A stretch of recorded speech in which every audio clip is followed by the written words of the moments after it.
ഇന്നത്തേത് ഒരു weekend video ആണ്. അങ്ങനെ കുറെ നാളുകൾക്ക് ശേഷം ഞങ്ങൾ ടൊയോട്ട മാർക്കറ്റിൽ പോയ ഇവിടെ ദമാമില് ഫ്രഷ് വെജിറ്റബിൾസും ഫിഷും മീറ്റും ഒക്കെ കിട്ടുന്ന ഒരു ഹോൾസെയിൽ മാർക്കറ്റാണ് ഇത്. പല പല കൗണ്ടറുകളിലായിട്ട് മലയാളികൾ അടക്കമുള്ള കച്ചവടക്കാർ ഇവിടെ ഉണ്ട്. അങ്ങനെ അത്യാവശ്യം പർച്ചേസ് ഒക്കെ കഴിഞ്ഞ് അവിടുന്ന് ഞങ്ങൾ തൊട്ടടുത്തുള്ള ഒരു റെസ്റ്റോറന്റിലേക്ക് പോയി. ഇനി ഞങ്ങളുടെ ഇവിടെ മറ്റൊരു ഫാമിലി കൂടെ ഉണ്ട്. ലഞ്ചൊക്കെ അവരുടെ വീട്ടിൽ നിന്ന് ഒരുമിച്ചായിരുന്നു. അതൊക്കെ കഴിഞ്ഞിട്ടാണ് ഞങ്ങൾ എല്ലാവരോടും ഷോപ്പിങ്ങിന് ഇറങ്ങിയത്. ചായയോടിയൊക്കെ കഴിഞ്ഞ് ഇറങ്ങിയപ്പോൾ ഞങ്ങൾ നേരെ ഒരു പെറ്റ് ഷോപ്പിലേക്കാണ് കയറിയത്. ഇവിടെ കാണാൻ നല്ല ഭംഗിയുള്ള പൂച്ചക്കുട്ടികളും തത്തകളും ഒക്കെ ഉണ്ടായിരുന്നേ. ഇവിടെ സൗദിയിലുള്ള മലയാളീസ് നിങ്ങൾ ആരെങ്കിലും പെറ്റ്സിനെ വളർത്തുന്നുണ്ടെങ്കിൽ ഉറപ്പായിട്ടും കമന്റ് ചെയ്യണേ.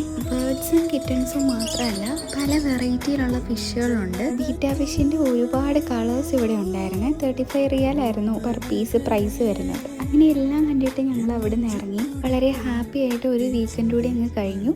ഇനി ബാക്കി വിശേഷങ്ങളൊക്കെ അടുത്ത വീഡിയോയിലാവാം.